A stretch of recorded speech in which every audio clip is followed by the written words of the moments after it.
Hello, friends. I hope that you're doing well this fine Sunday afternoon.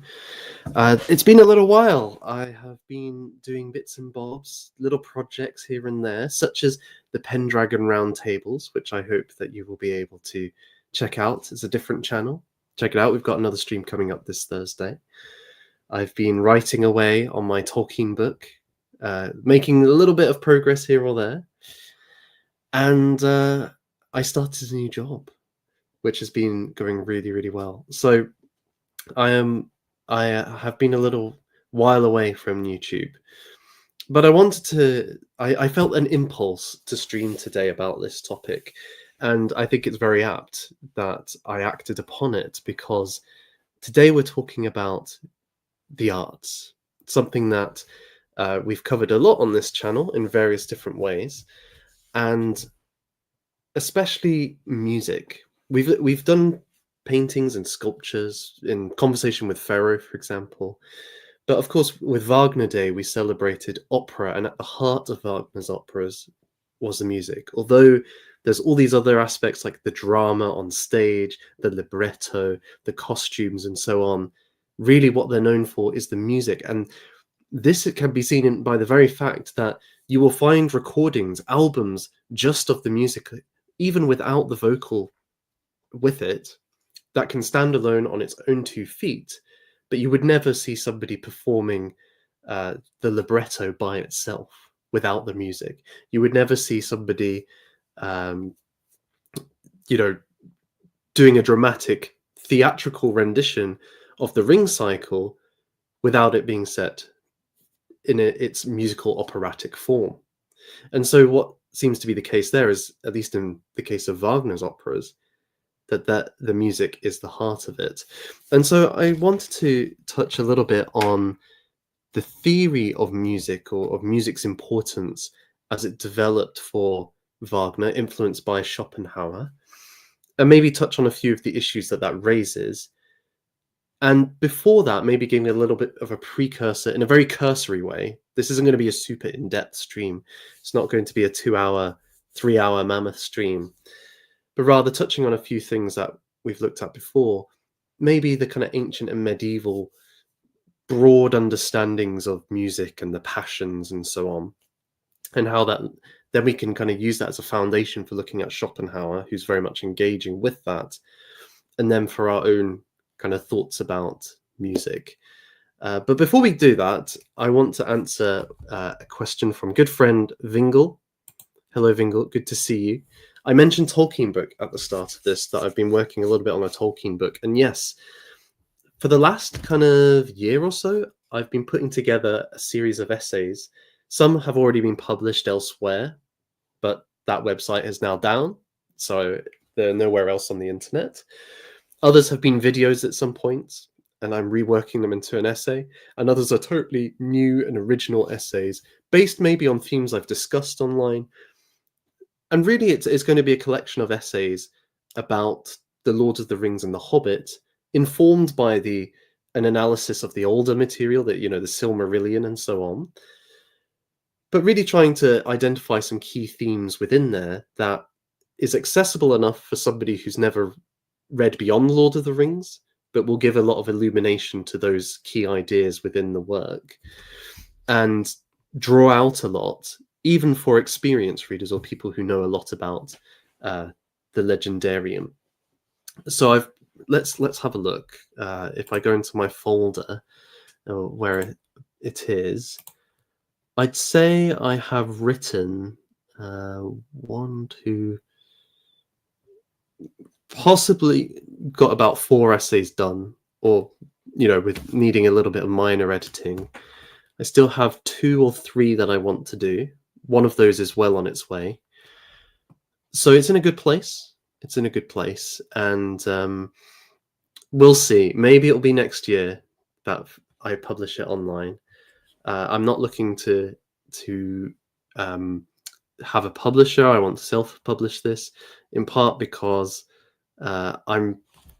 because of the accessibility I want to bring to it, but also the kind of style of it. It's a little bit less concerned about engaging in an academic discussion and more, okay, here's The Lord of the Rings, how can we analyze this just using the resources that are available from Tolkien's own legendarium? And there's maybe a little bit of political commentary in there too, just a little bit. So yes, that should be on its way sooner rather than later, but it's going to take a little while. It's one of those things. I don't know if any of you have been students, but I've come to realize just how much time students get. You have classes a few times a week, the rest of the time to do what you want, and you can study, but then you have lots of other time to do your own things. And it's really struck me, if I had that much time, now there's so much I would do with it. There's so much writing or artistic stuff. There'd be so much traveling and so on that I would do, but I didn't at that time. It's kind of interesting. So yes, it will be. It's something that just has to be done on the side, maybe a few paragraphs in a day at best. But yes, and where will it be? I don't know yet. Tricky Woo, good to see you. I think I'm going to explore different options of self-publishing. I know Amazon do it, but I kind of want to do it through friendly organizations. So if they're available for publishing this, then I would do it that way. So let's get to the music. Maybe the easiest place to start is with Aristotle. Aristotle is made this very good point or clear point within his writings about why music is emotionally moving. And notice that word moving. That is the key here to what Aristotle's going to say. Because for Aristotle, our passions, which are the closest category to an emotion that they had back in ancient Greece, it's not the same, but it's similar. It describes a certain change within us to do with affective phenomena or feeling, let's say, but it's more than that. Those changes within us are a kind of motion. What kind of motion is this? Well, this would be developed by the Stoics and the scholastic tradition within the medieval era, building upon Aristotle's insights. And essentially, if we boil down this whole tradition, generally we will apprehend an object by our senses. And when we see this object or taste it or smell it or whatever, we don't just have a neutral reception of that object into our minds or into our hearts or whatever. We're not just taking this on like a video camera neutrally without any kind of filter on this. No, whatever we apprehend is mediated through moral categories or utility categories, we might say, might be a better way of putting it. Is this thing good for me or is it bad for me? So when a sheep sees some grass, it doesn't just see the grass before it. It mediates that experience through this matrix or this framework of self-benefit. And so when it apprehends the grass, bound up with that apprehension is the idea or the notion that this is a good thing for the sheep to eat. And so it eats it. It's not thinking it through, it just instinctually sees that it's good for it. In a similar way, if it saw a wolf up on the hill, it doesn't need to reason that the wolf is a danger to it unless it is a defective sheep. Rather, it just instinctually knows, it mediates that experience of seeing the wolf. This creature is bad for me. It is dangerous. It can kill me. And so when it apprehends the object, it comes with that intention, as Aquinas would say. So what does that then do? Well, Aquinas would argue, building on Aristotle again, that this produces emotion within the soul. If this is something which is good for us, or we apprehend as good for us, I should say. It appears good towards us, beneficial for our well-being.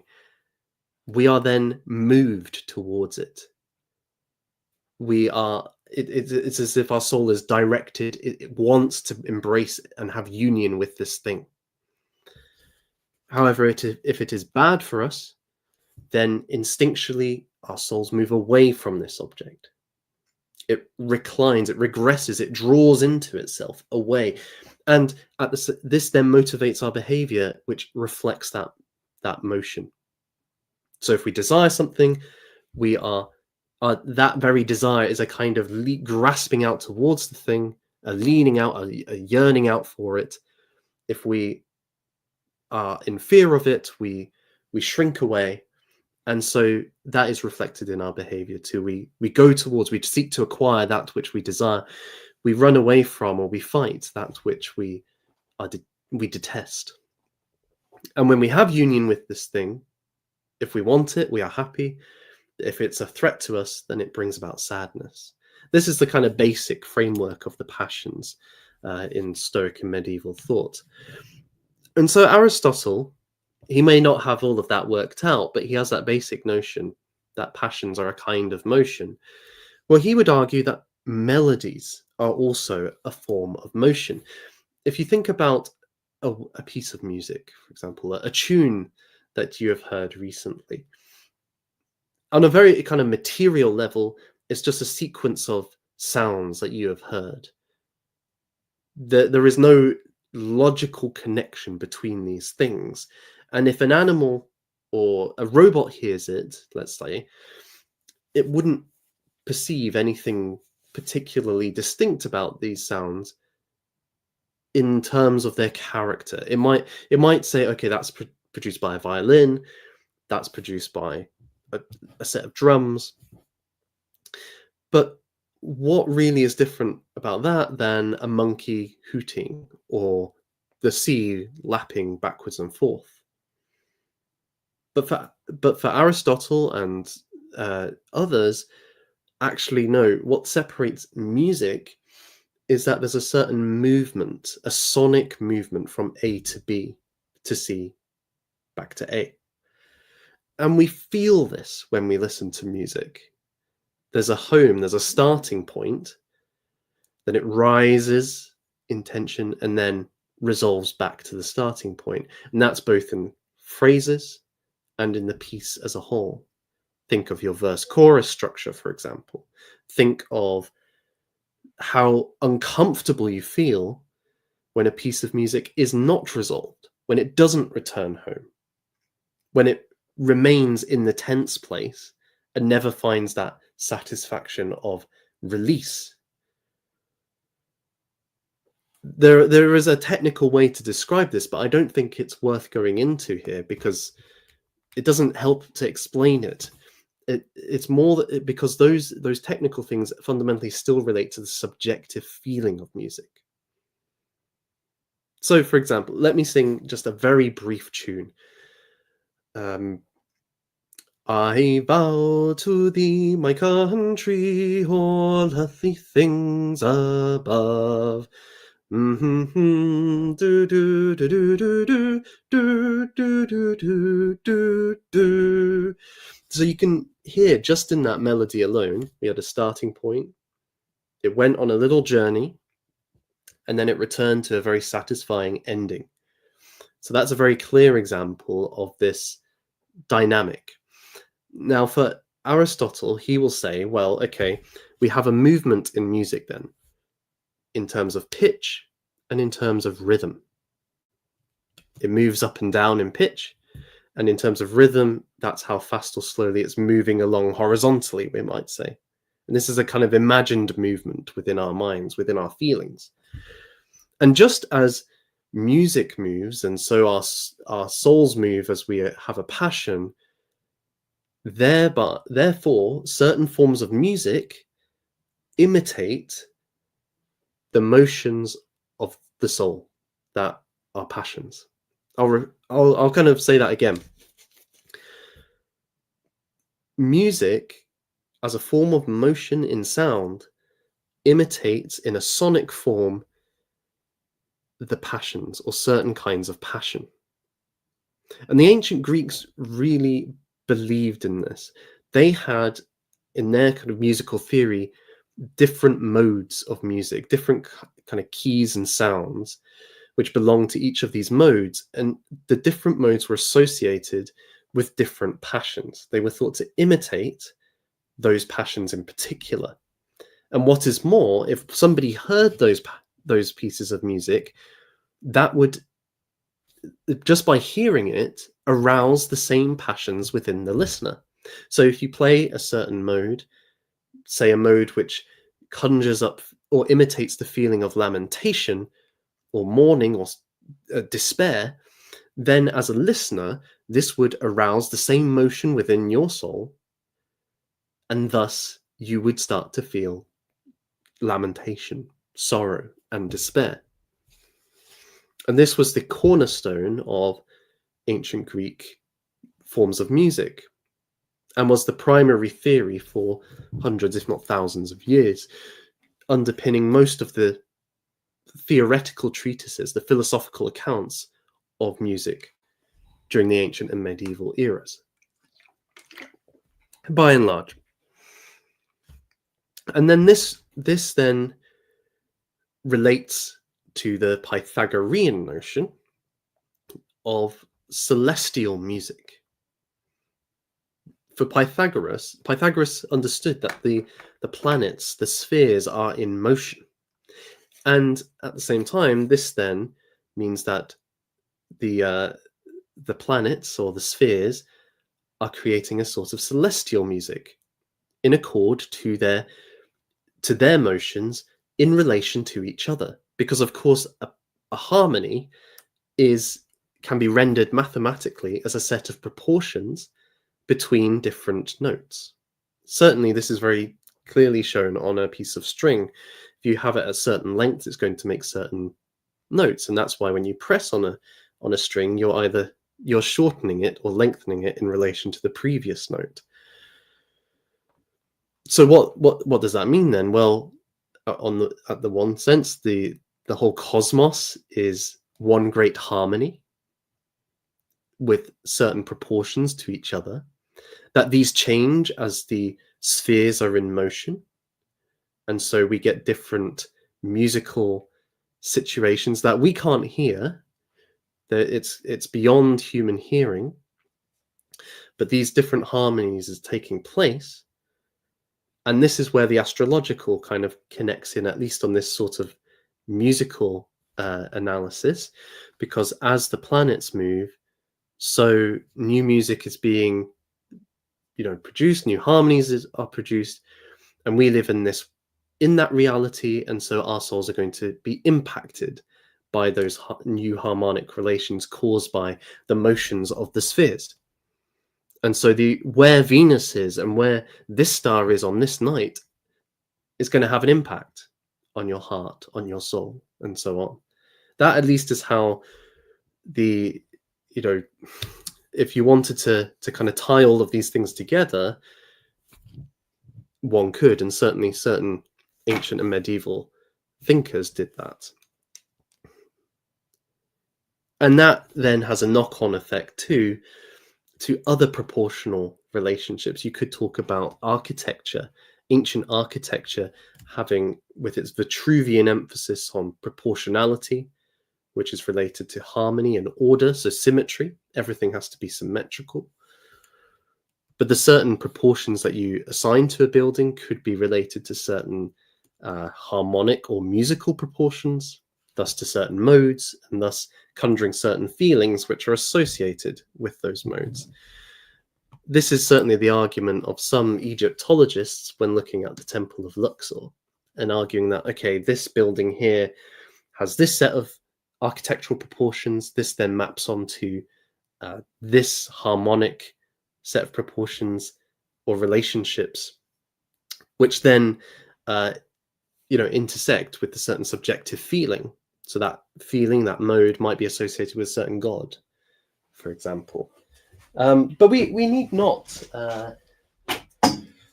We need not ascribe as thoroughly to that. I think the major point here that I'm trying to get across is that for thousands of years, people identified music and motion with that which stirs up something similar within us and impacts us as a consequence. And so what does that mean for music? Well, music is a kind of objective, might be the wrong word here, but it almost externalizes or brings into sound that which is within us. And that's quite a unique thing, isn't it? Because if you think of all of the arts, painting, sculpture, poetry, writing, etc., etc. Well, these are all representative in their most basic form. A painting, even one without any form, even one without any kind of specific object in it, dashes of color and so on, they require us to apprehend it and then conceptualize it in relation to previous experiences of objects in the world. Something like a sculpture, well, it's of a certain man or woman. A painting is depicting a certain table with fruit on it, or a certain man that we've seen in history or legend.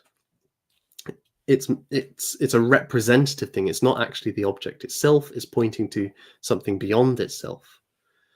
Whereas, and so these sorts of artwork rely on the world of sense, of space and time. They rely upon they have a relational significance. They're always looking to something else. Whereas music doesn't have that aspect to it. It isn't a visual form primarily.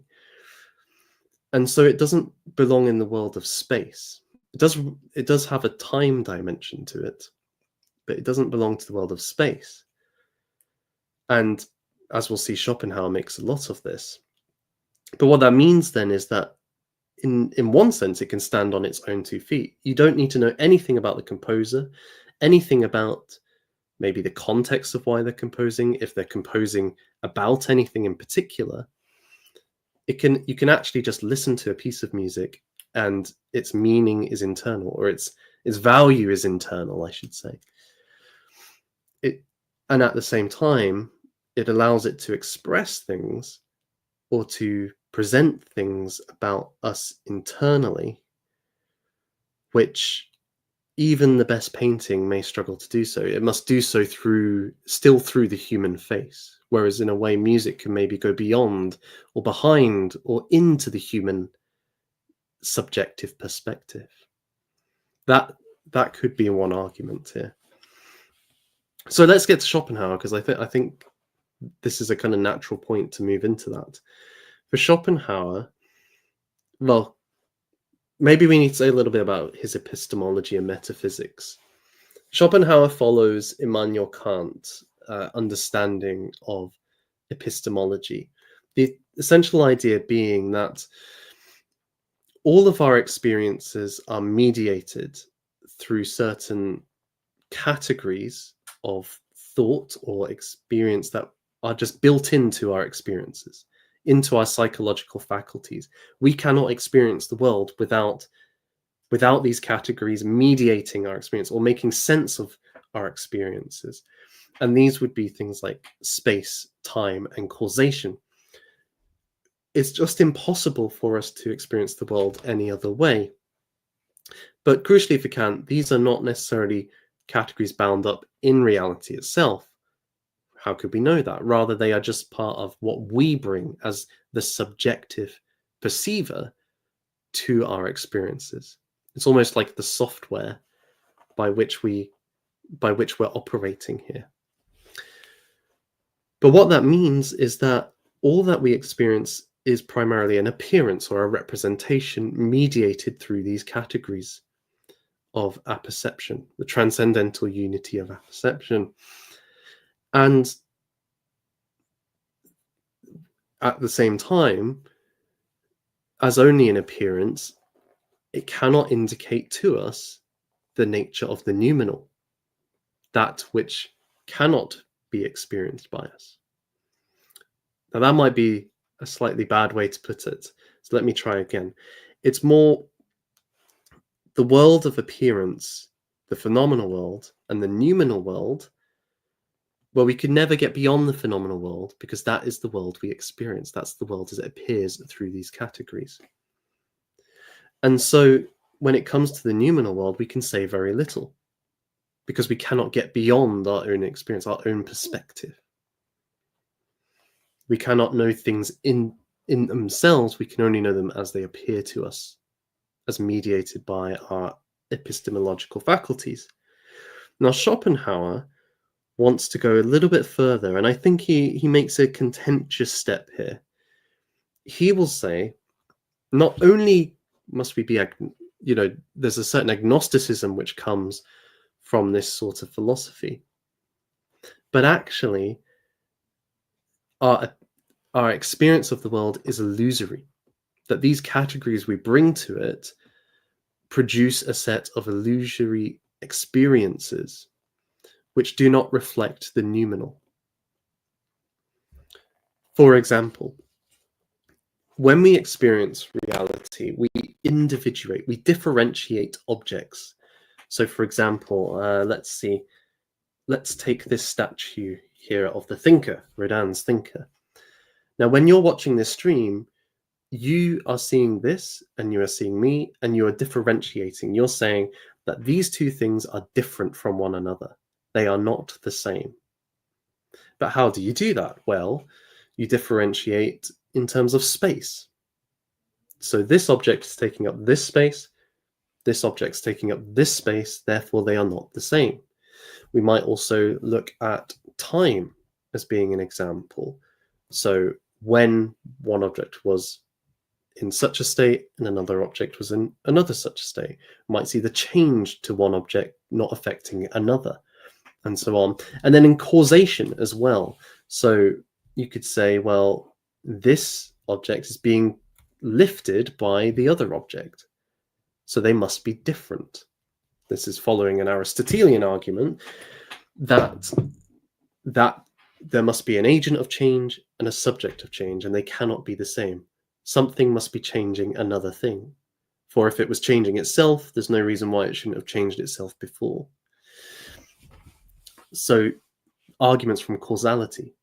But remember, these three things, space-time and causality, belong in our faculties. They are how we see the world. We impose them on the world, we might say. So if that's the case, if we remove those things, if they don't belong to the noumenal, then we remove the basis for differentiating objects. We remove the basis for individuation. And so, Schopenhauer would argue, actually, all things are one, or what he would call the will. So he's taking quite a stark attitude to reality here. And that has certain implications for the arts, which he discusses at length and is one of the great philosophers of aesthetics. He gives a thorough treatment to the arts. And if we push his logic to its conclusion, he would say that most of the arts deal with the illusory world of appearance, of representation. And there's nothing wrong with that in principle.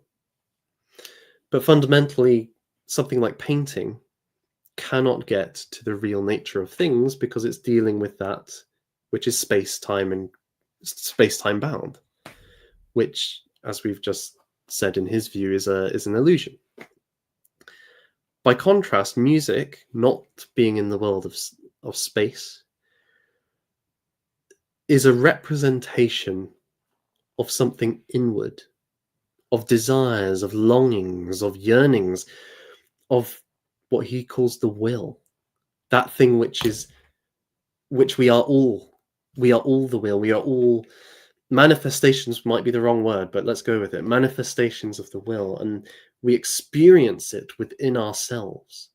It is what drives us, and our whole lives are a will to life. We desire things which will help us to live, just like the sheep desires grass. We long for that which will bring fruitfulness to promote our own species. So we may be romantically desirous or lustfully desirous. And this causes great struggle in life, because if I desire something and you desire something, may come into conflict and actually cause each other to suffer gravely in the pursuit of the desire for life. Or the very fact that most of our desires, if not all of them, can never be sated. We can have as much food as we want, and we will still want more. We can have as much security as we want, and we'll still want more. We will have the most beautiful romantic experiences, and it will never be enough. And so we will always long, we will always desire. And for Schopenhauer, this is why life is miserable. This is why it is suffering and struggle, and it would be better if we had not lived at all. That is Schopenhauer's pessimistic philosophy, as it's called, but I've never thought of it as pessimism. I just think if you buy his assumptions, then it is a realistic way of thinking, and quite like Buddhism in many ways. But be that as it may, those desires and longings for Schopenhauer are what we are at our most fundamental. They're not just things we have, because remember to think of, if you think about us having something, there has to be a thing to have that thing. But the very nature that I am a thing distinct from another thing is an appearance. It is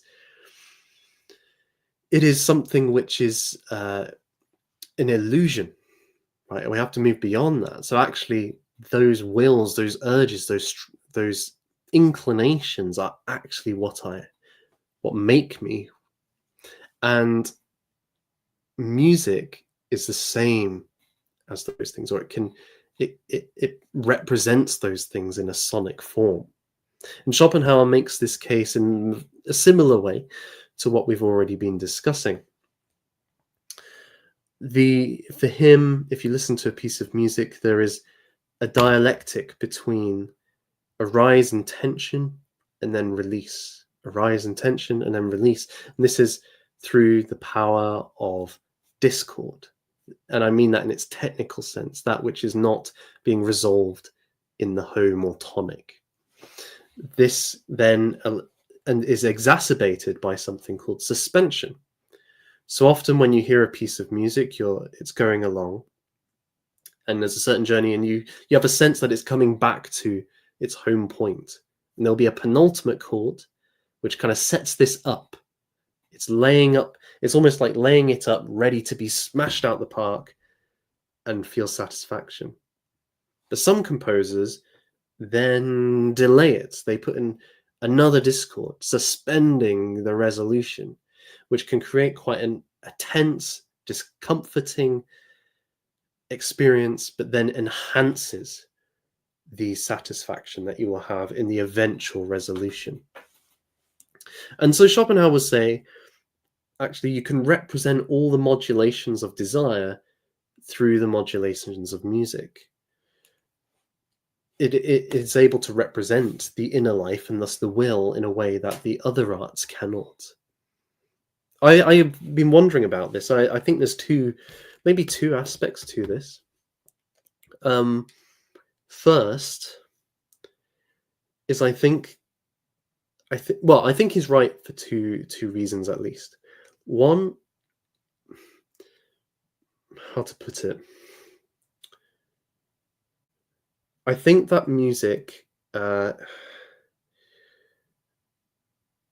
it allows for the inclusion of the whole of an individual and their experience through the fullness of certain kinds of sounds and and the development of harmony in certain ways, Ruskin talks about how art can reflect either a good thing, a bad thing, or the whole thing. And certainly paintings and stories can do this. But I think music has this ability in particular because if you listen to something like Wagner's, any of his operas really, but let's take Tristan and Isolde. Actually, we'll hold on to that point for a minute because I will need to explain something before I can make this point. But take like any symphony by Beethoven, any work by Wagner. It moves beyond a simple tune in allowing for discord to enter into it, which then elevates the piece. It doesn't just have a simple resolution. It doesn't just go along in a nice, comfortable way. It challenges you. It moves beyond and thus elevates into a broader experience and can thus capture something more about us than maybe would be possible otherwise. And it's through time and thus has a certain narrative. I think every piece of music has a narrative because it moves from A to B. And narrative is a means by which all like an idea can be most fully explored. I don't believe an idea can be fully might be the wrong word, but can be truly treated in a static form. This is where something C.S. Lewis said once was quite interesting to me because he makes the argument that every character in a story, a certain type of being it is, conveys something about it. So, for example, it matters who your villain is. If it's a giant or a werewolf or a pirate, each of these conveys something to the reader, a certain set of feelings, a certain set of ideas, which can't just be carried across to the other. It makes a difference to the feeling of the story, its significance, how we engage with it, what kind of story we feel we're engaging with. And so even little things like that change the kind of story it is. And so when you push that further, he would say, well, stories are means by which we can experience abstract ideas. Stories are means by which we experience abstract ideas. Now, he's identifying that with certain characters, certain scenes, but I think actually to truly experience an idea or an abstract reality, it can only be through narrative and in relation to other things which have been made incarnate through the story. And so it's only as the narrative unfolds that the idea becomes more fully realized or more fully experienced. For example, the ideal or the abstract of courtly love isn't just captured in a moment or in a painting, although that can convey something very powerful about it, but it's actually in relation to the other things around it. So in Tristan and Isolde, it's not just the love between the two, it's in relation to King Mark bursting in at the worst possible moment for them. It's in relation to Isolde being carried across the sea to a foreign land to marry King Mark, even led by the man that she loves. It's expressed in Tristan dying and yet still wailing and yearning to be with Isolde or die altogether. It's in all of these things together that their love, their tryst, is experienced, not just one or two. And I think music has that ability too. Because it is through time, it allows an original conception to grow and develop and be worked out in various ways, not just to be repeated. I mean, most music that we listen to today is maybe repeated verses or repeated choruses, The tunes stay the same, there's no development in them. But in something like a Beethoven symphony or a Wagnerian opera, you have an idea or a motif which then becomes something much more in conversation with other motifs and ideas and themes. And this is why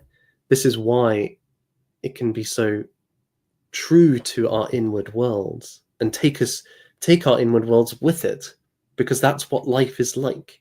It's never this static absolute ideal. It's actually constantly playing itself out in multiple ways.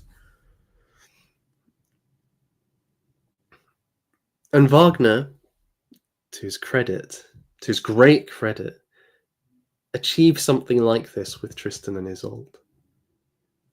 Prior to writing that piece, and prior to writing or reading Schopenhauer's magnum opus, The World as Will and Representation, Wagner had treated all the different arts as equal when it came to the production of opera. He believed that they would produce the total artwork, or I can't even pronounce it right now. I've forgotten how to pronounce it, but you know what I mean.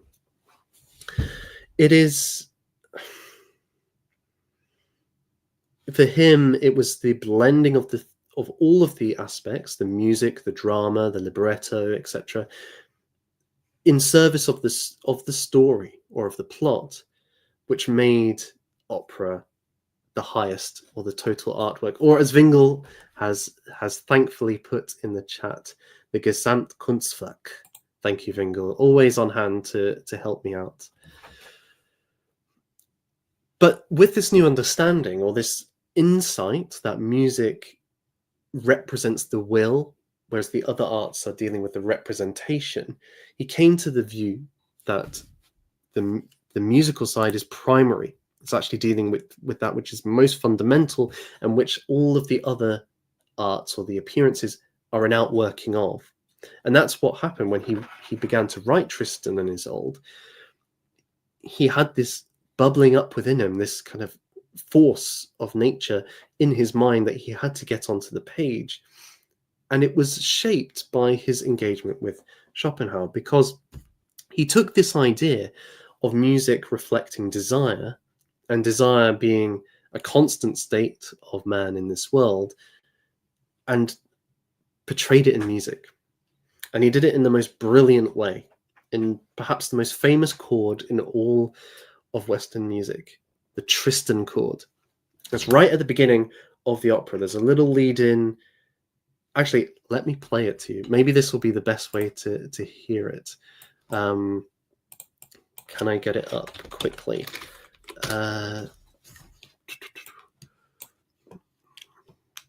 Right, let me put it on, because I think I could describe it, but it's worth hearing. So hopefully you can see this and hear it.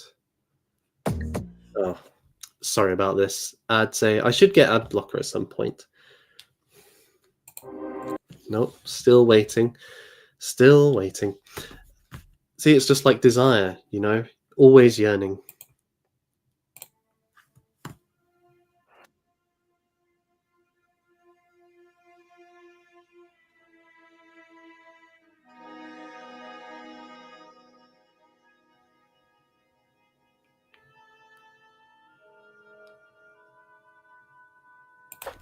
So that chord that we just heard there has two dissonances in it. And what Wagner does is, normally what would happen is in a piece of music is that dissonance would be resolved, and then you'd move on to another dissonance and then a resolution. What Wagner does is he has two dissonances. One of them is resolved, the other one is not. And every chord progression in this opera, there will be one resolution, or there'll be a resolution of a dissonance potentially, but there will always be another one kept in play. And so this dissonance causes tension within us. We get a partial satisfaction, but we still get the angst, the desire for complete resolution within us. And this maintains throughout the whole opera. until the very ending, the final chord, when everything is resolved. There is no more need for desire. Desire cannot no longer go on because the characters have died. They have passed away from this world of appearance and illusion and are one. They are the will. So this has become then a masterpiece at presenting the inner world, and because of it allows for the continuation of desire, or the tension of desire mixed with release. It's able to present a range of emotions, the whole breadth of emotion, the conflicting and tangled up and sometimes incomprehensible forms of emotion that we have in terms of a romantic relationship, where we have longing and yet some kind of partial satisfaction in this life, the pain, but also some kind of succor in desiring somebody from afar, not being able to have them but still desiring them. There's a certain joy in that, but there's a pain also, and this opera brings the two together. If we listen a little bit longer, we'll hear one of the most beautiful chords which gets to this.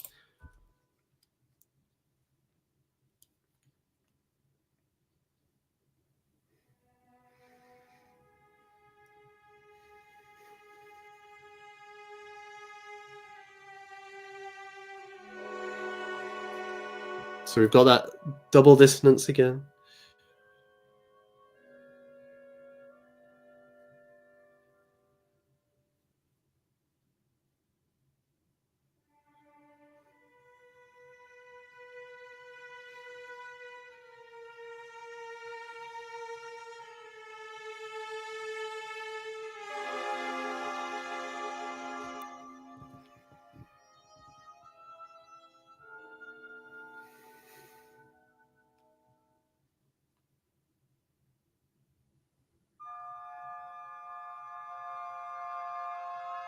Tension's rising, it's building here. We're waiting for that relief.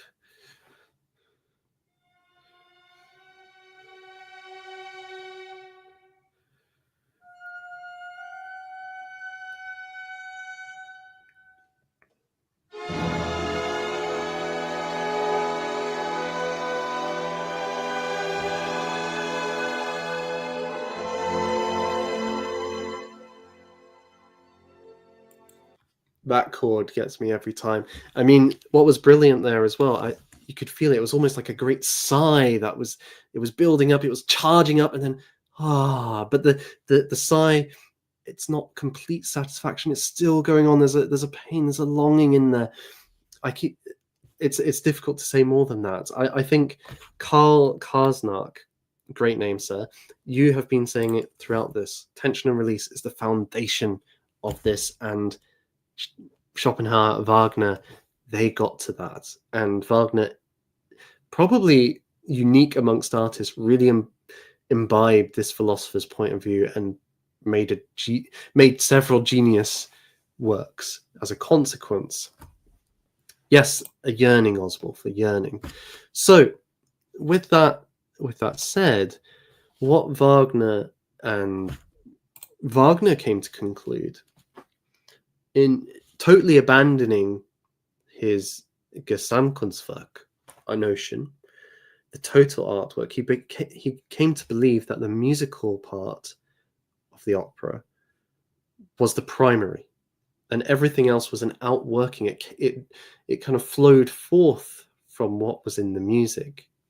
And so whereas in previous cases, such as the Ring Cycle, he wrote the libretto first and then the music to fit the libretto, using motifs to kind of match up with what was being said or sung, I should say. In Tristan and Isolde, the music is written first, and then the drama on stage is written according to the music, or sometimes even in disconnection from the music in a way that's not there in the Ring Cycle, at least in Das Rheingold. It's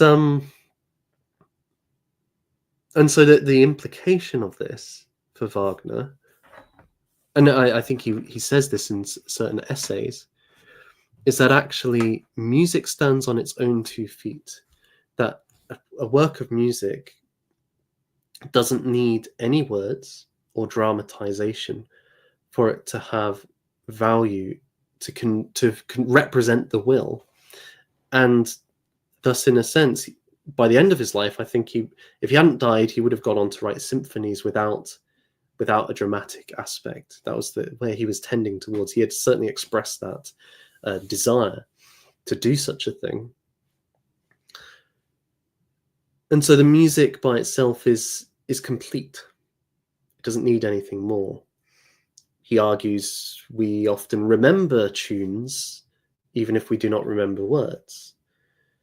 And indeed, many tunes can be sung to different sets of words, but nobody would typically say the words of a song as part of the performance. They just don't work as well, unless it's already a piece of poetry.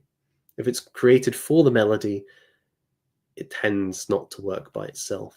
So the melody, the harmonies are primary. And there's certainly some truth in this.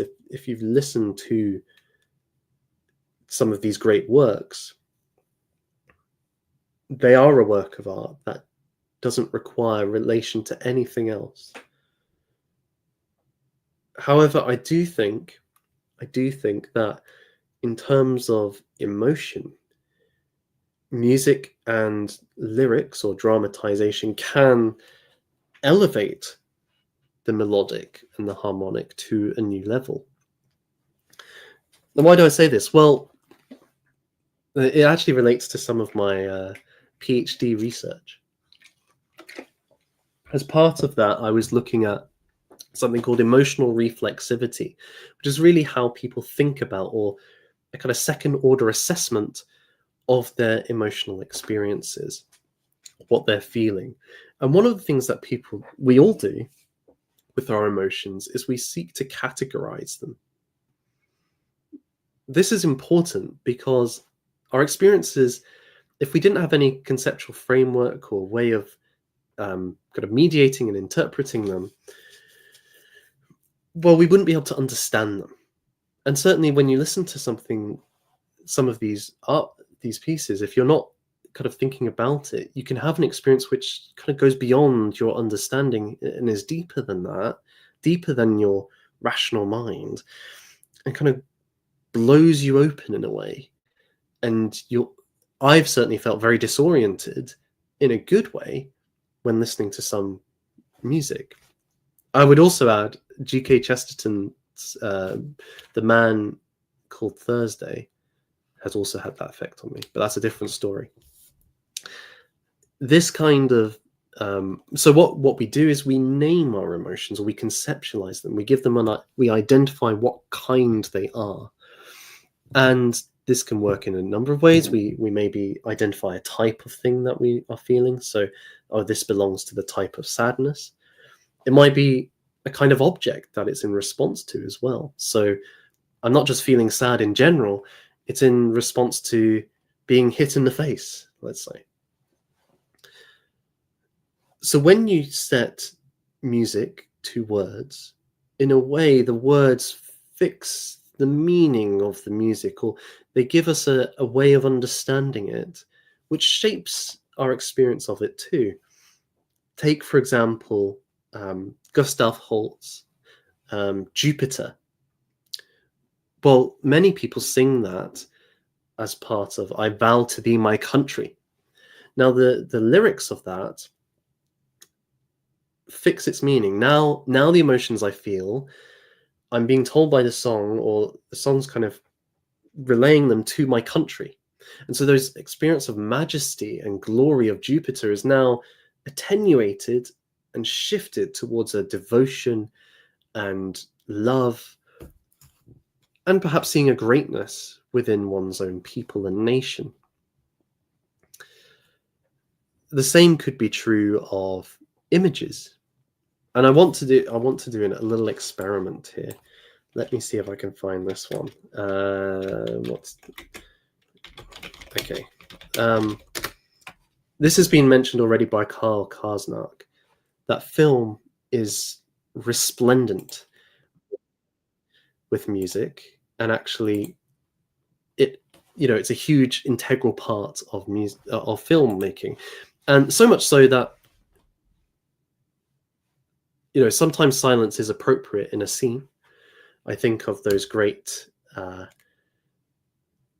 that great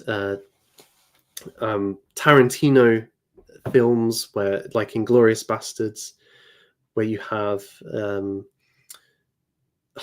I can't remember the guy's name, Christoph something, is it? And he's interrogating this French farmer to see if there's Jews hiding under the floorboard, and it's incredibly tense, and the silence adds to that, right? The dramatic pauses. But oftentimes, music is integral to a film. Take something like The Lord of the Rings. If that had no music to it, as good as the sets are, as good as the dialogue, the acting, the grand epicness of it, it just wouldn't be the same, would it? It wouldn't be good. And if it had music which wasn't as good as the stuff that Howard Shore wrote, I don't think it would be remembered as highly as it is. But with the music, it goes to another level. It raises it to an epic stage. So let's see if I can show you something here.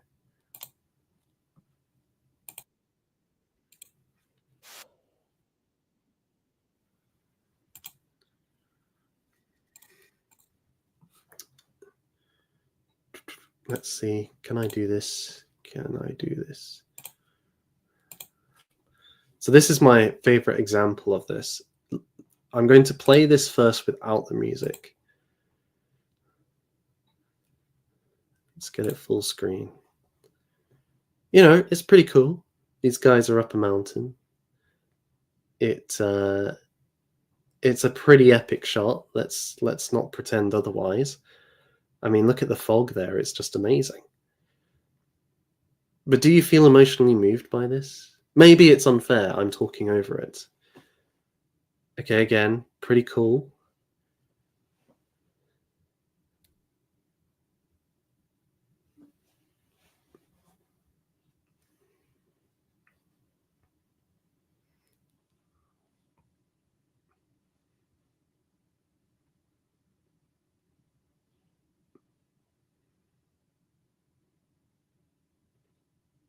Okay, on a scale of 1 to 5, put in the chat, 5 being the most, 1 being the least.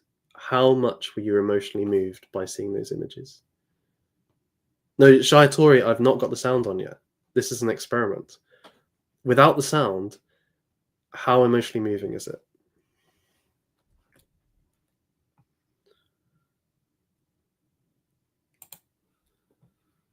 I know, Inglorious Bastards. It wasn't the best example, but it was the only one that came to mind. There are lots of scenes where it was, it's emotionally moving. It's very tense. That's what I'm trying to say. What would be another example of Tarantino's films? Maybe Reservoir Dogs. That's maybe a better example. Okay, Shaitori's put 1. Anybody else? What? How emotionally moving was it? I'll give you a moment.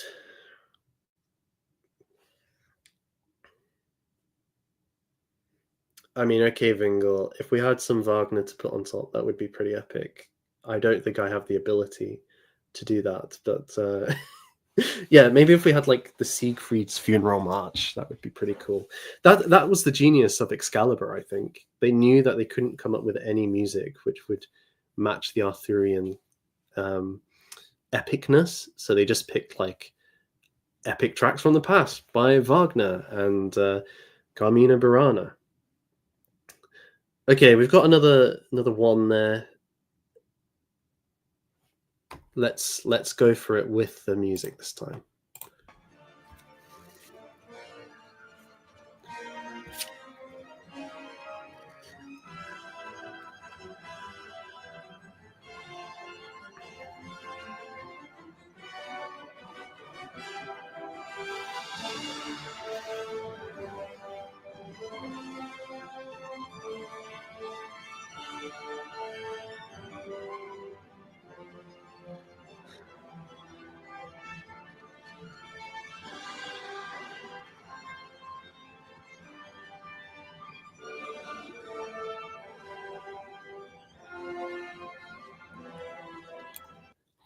Okay, on a scale of 1 to 5, how emotionally moving was that? Put it in the chat. Personally, I'll put mine in the chat too. I had goosebumps listening to that. And what would be interesting, I don't know if I have the ability to do this though, would be then to play it without the visuals and just hearing the music. I would reckon it would be a 4. I think with the visuals it becomes even higher. Because ultimately, whilst Wagner and Schopenhauer may be right, I'm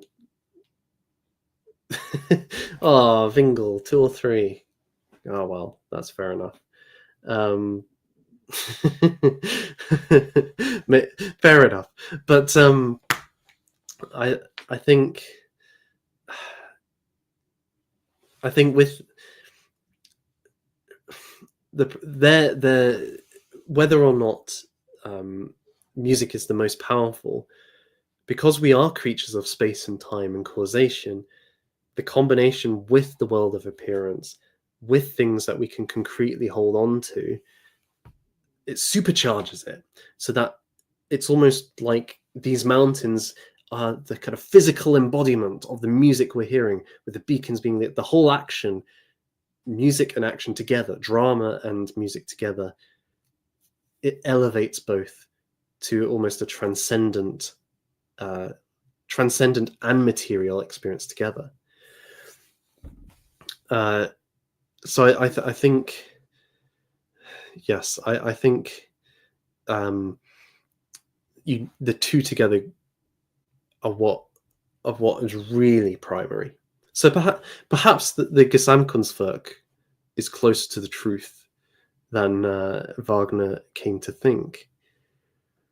No, I don't have long left. I have maybe a couple of minutes left, actually. Usually I have time for discussion, but unfortunately not today, which is a bit of a shame, because I've been watching the chat and I've been enjoying everybody's comments, and there's a lot of good stuff, which when people watch this back, I encourage you to read the comments to see some of the good points that are being made there.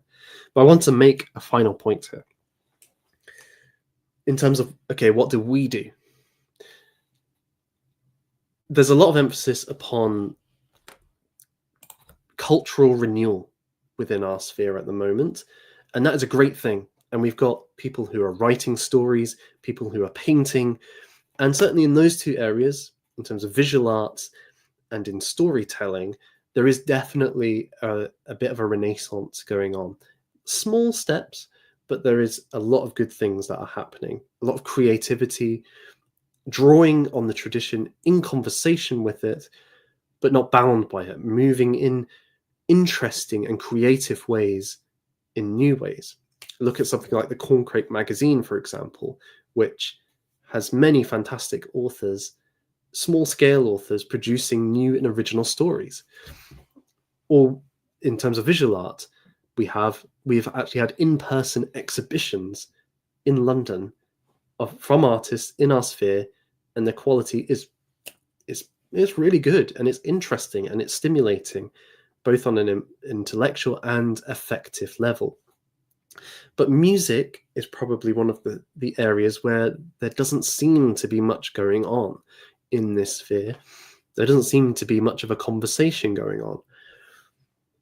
And even more so, something like film, or the combination of music and visuals or storytelling, is limited. Somebody like Vingle, who's in the chat, does great work with his, bringing folk music together on his channel. And I really appreciate that. And I'm not trying to kind of put down the few people who are doing music. I know some of them. They're doing really good stuff. But there isn't a scene, there isn't an investment in it in the way that there is in others. And I think partly that's because it's maybe harder to do. It's less amenable to the formats that are available to us at the moment. Moreover, the cost of something like what we've just seen is astronomical, right? And well, as you've just said, Carl, there isn't much of a market on a popular level. But in a way, I'm not interested in the popular level. I think even just within our own scene, within our conversation, what's going on musically? Because and I think most people here are in agreement that music has tremendous power. It's a, somebody like Alan Moore might call it a magical power to change our states of consciousness, to go even below our conscious states and touch us at a very deep level, to arouse within us experiences that we've had, but give them refined and concrete and absolute kind of representation and experience of it. If it can do all these things, if it's in touch with the noumenal, maybe that's the strongest thing. If it could be that, then we need to be in it, not just for for the culture, but because it's worth doing, because that's what I don't know quite how to express this. I think you can see that.